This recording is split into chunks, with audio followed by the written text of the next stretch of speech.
welcome to episode 7 of Baseball Alberta's Lunch and Learn series. This episode is Let's Host the Provincial Championship. So thank you for taking the time to learn more, and thank you for being a champion of baseball in your community.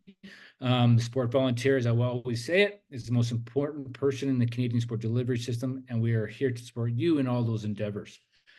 Please remember to leave feedback. You will see a follow-up email with a Google form. The time you take to provide this feedback will only enhance our delivery. And we're getting some good ideas, and we thank you for committing that time to that. So today it's all about hosting a provincial championship. And one of the questions we get a lot at Baseball Alberta is why we have so many provincial championships. The answer is it's all about meaningful competition and giving the members the opportunity to play a provincial championship overall. So if you do participate, you're going to play in that provincial championship. The tiering system attempts to align teams with similar skill sets. That meaningful competition ensures that that your experience is better overall, rather than winning a game by 10 runs or losing a game by 10 runs. It's an attempt to really bring down the deviation between the score and teams. So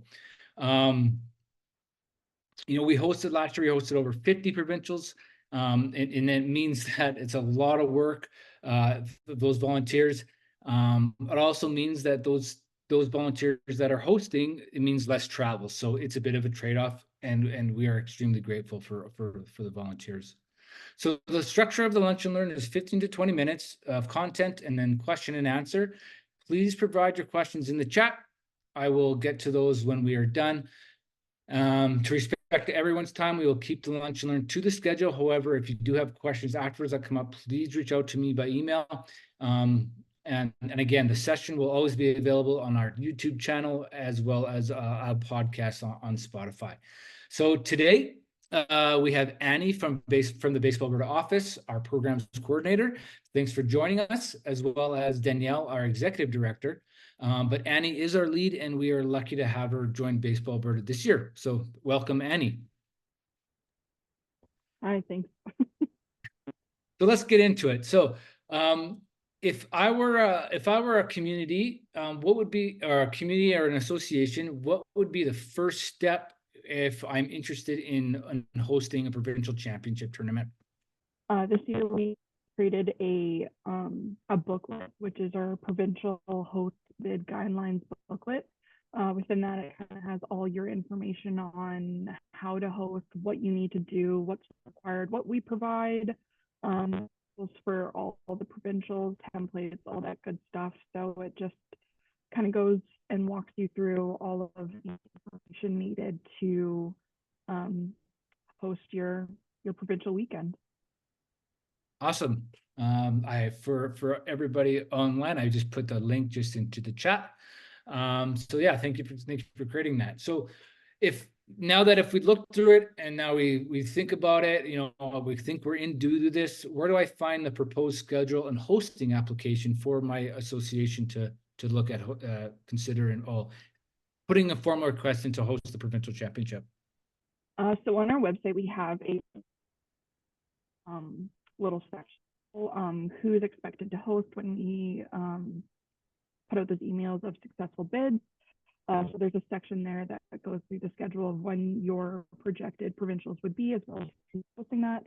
And then we also have our application section. So in there, it also has the booklet again, but it also has application, which is just a Google form, and you go through that.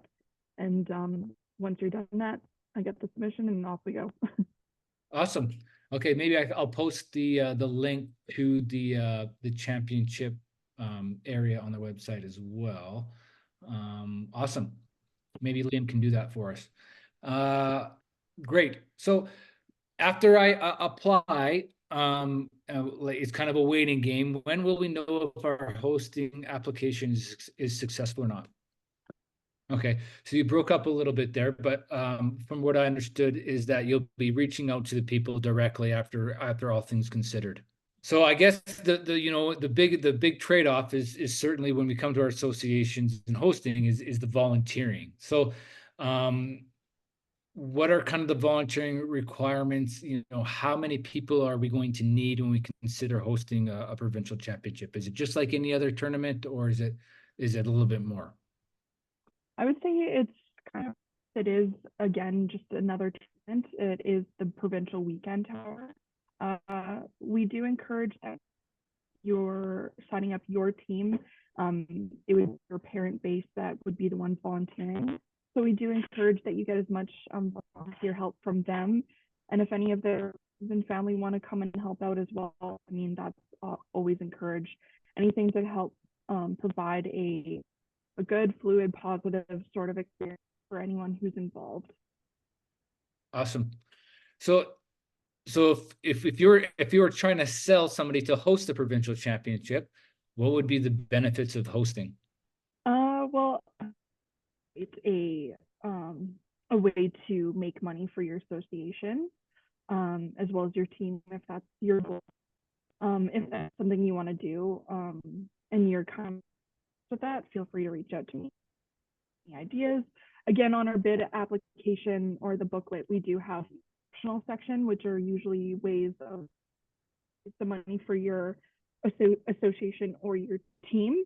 It's a really great way to bring the community together. So if you are wanting to host and are a host, you get whatever you can provide throughout your small town. If you want to promote certain businesses, if you want to bring certain people together, to make it is a way to bring friends, family, community, your community together. So Awesome.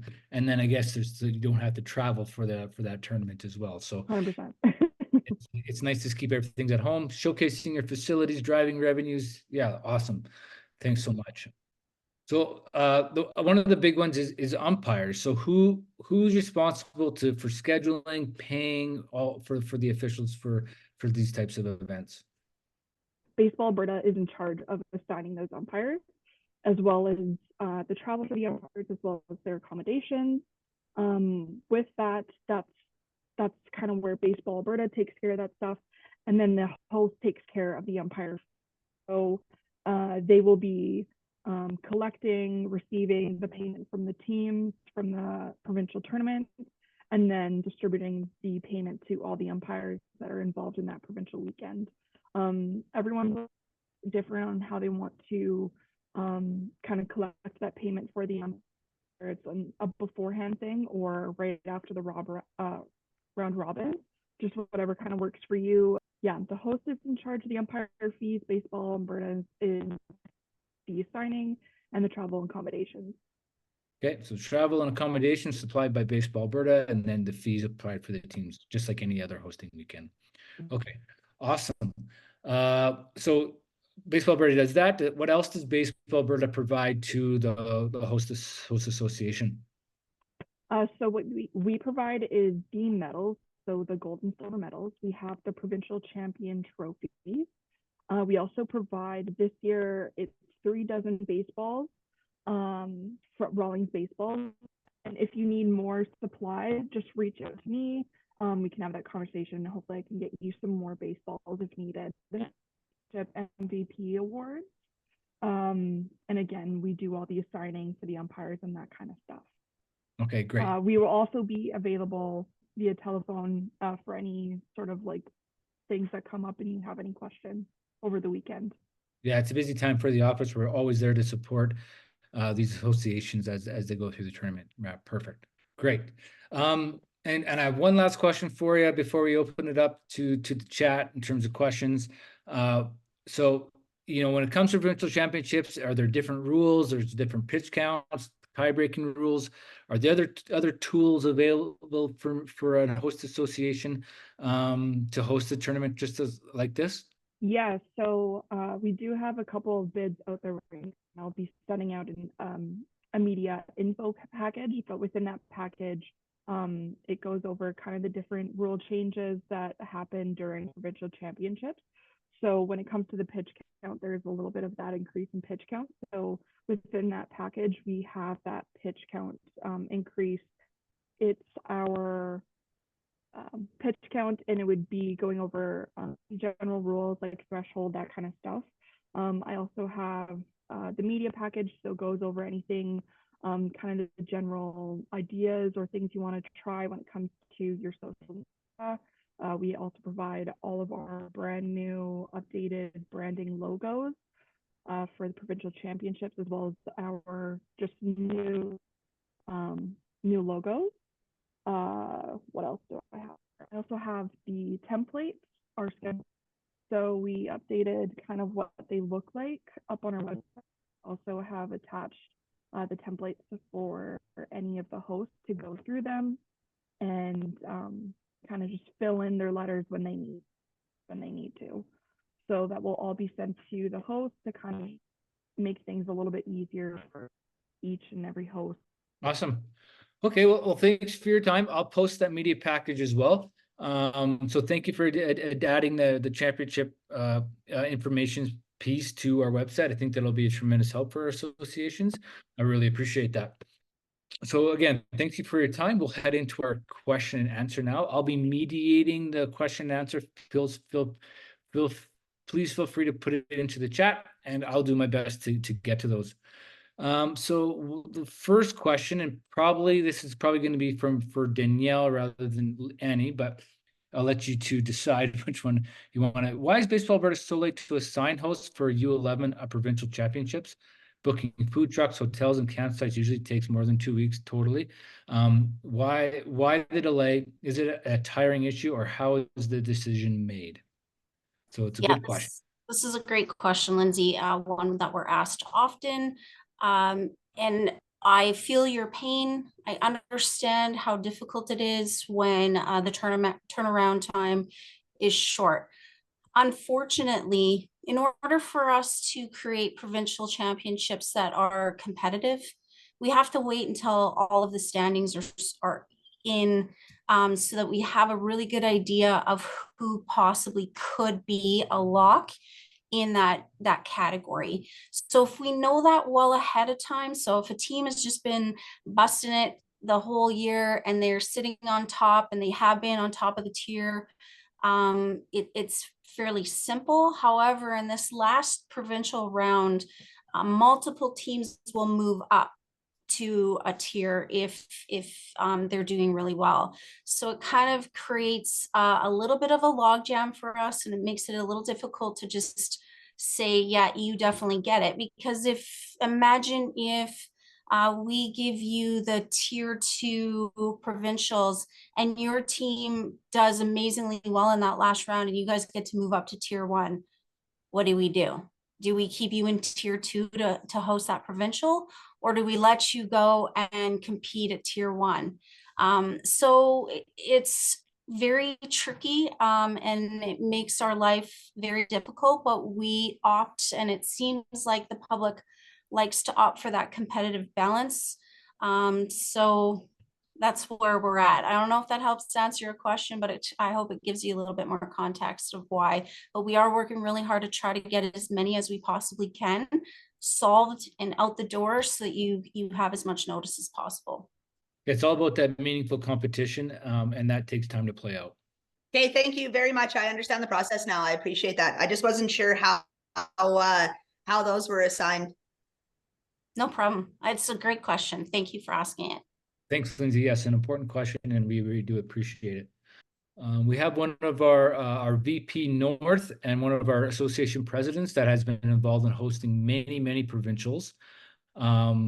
If Curtis has any comment regarding hosting provincials and the benefits for their association, or some of the things that they kind of overlook over the years and need an understanding of, we'd love to hear from Curtis. Hey guys. I like to tell my teams that provincials is just a fancy hosting weekend. We obviously want to do a little bit more. There are some costs involved. Baseballs are the big one, and depending on field location can be bigger than some. So fundraising definitely helps. We've had teams do silent auctions, 50-50s, all that kind of fun stuff. And then once you have it all set and ready to go, Mother Nature hopefully cooperates. So I Right. would suggest being prepared with some diamond dry and have a grounds crew. If you don't have, if your association does not have a grounds crew, have one in place for emergency stuff like that. But yeah, I mean, my team, we always love hosting. Saves the families a lot of money in travel, and those hotel costs that are getting a little bit higher and higher every year. And yeah, if you have any questions, feel free to reach out. I've been doing this about 15 years, so more than happy to help where I can. Thanks, Curtis. And we have another question. If we put in at the beginning of the year, so an application to host a certain tier, kind of guess where we would be, but in a different tier, but would we be considered for hosting the tier we are in without reapplying? So it's a good question. We have a host application, just wherever tier we end up being in, we would like to host. Would that be considered? Yes, yes, 100%. So, uh, depending on the age category, we have a variety of hosts at certain age categories and not so many in other age categories. So if you've put into host, and if you guessed a tier, we're in that process right now of trying to figure out where you might be. So if you've put into host, we're trying to figure out how we can get that hosting to you depending on what tier you fall in, and then just readjusting everybody else that's applied. So yes, you don't have to reapply for a tier. Once Did you- you've applied, we're going to work towards trying to get you what we can if you're successful. To put it things clearly, when we hosting 50 provincial championships every year, the mechanisms in the office are if you show interest, we are penciling those associations in sooner rather than later. And if it does come down to a competition between associations, then we try to figure out how do we get a provincial championship to each association so everybody gets a chance to do this. But we are penciling in associations right away because it is a stressor for us. It's a stressor on volunteers to get 50 provincial associations assigned. But excellent question. But being proactive is always a benefit for us in the office. Any And other? we do take note of that. Sorry to cut you off, Aaron. We do take note of that when you apply. So if you are in a competition necessarily with somebody else and you applied first and you're just as good of an option as the other person that may have, we will more than likely give that person who applied first precedent just because you were so proactive. So we appreciate that. There are many elements involved in awarding, and then if you don't get one this year, we're hoping we'll get to be able to host one the following year. Things of that nature. Another question, for those of us who are hosting, can we use any of the provincial schedules that are in the hosting package? Example, there will be 8 teams and there are 4 options provided us to be provided to us by BA. Can we choose which one is best for us, or do we need it to be approved? So you will be informed fairly quickly if you don't know already when you get your application, like when you are selected, of what amount of like how many teams will be coming to your tournament. It's all based on the tiering and how some teams move up in many cases. So we don't say that it has to be approved, but the templates are there for you to use. And yes, you can use, if you're doing an 8 team and we have a couple options in there, you can choose which one, but we do ask that you inform us. So let Annie know which template you're using so we understand and we can put that on our scheduling and through Sportal. In some cases, we may direct you to use one particular template if it happens to work out a certain way that we need it to work for umpires. But for the most part, we try to give you that flexibility if there's options. Good, another good question. Thank you. So to be clear, if you have a volunteer group that's fully in and you're doing all kinds of fundraisers, that revenue stays with the association and volunteer group. So if you have a motivated group, there is opportunity there to essentially to profit from hosting. You may want to just check with your association to find out if there's any policies that they might have on how you do that. And if all the money does return back to the parent group, or if you have to split some of that money with your association. So you might want to just check with the head of your association first to find out if there's any particular protocols that they have, so that you're not disappointed at the end if they say, well, this cost us $3,000 or whatever the case. So just do your due diligence and find out first. Right. Okay, I'll give you one more minute and answer any questions, any other questions into the chat, and any final comments from Annie or Danielle. I have just one thing that's a little bit, it's kind of on topic, but something interesting that we just received in the office. So if nobody has one, or if you're looking for some, you can contact the office and we can send some out to you. I believe they're at a cost of $12, but they're a new lineup card. And the reason why I brought it up, because of today, they have the provincial pitch counts in here along with the other pitch counts. So it might help for some of your coaches, and if you're out of supply, we have lots. Very, very cool gift for coaches that Yeah, junior association. A good idea to say thank you. Yeah, awesome stuff. The new official lineup cards for Baseball Alberta. Well, with not seeing anything else in the chat, I would like to say thank you to Annie and Danielle again for joining us. Again, Annie, welcome to Baseball Alberta. We're lucky to have you and looking forward to our first provincial championship season with you aboard. Thanks again to all the volunteers. Again, please leave your feedback to the Google form email that you'll receive later today or later tomorrow. And have a great rest of the baseball season. We appreciate all the volunteering going on in your community. Again, special thanks to everybody. And again, Liam Fremont, I forgot to thank him at the start for doing this whole work behind all the hard work behind the scenes to make this series happen. Okay, signing off. Have a good day. Bye-bye. thank you.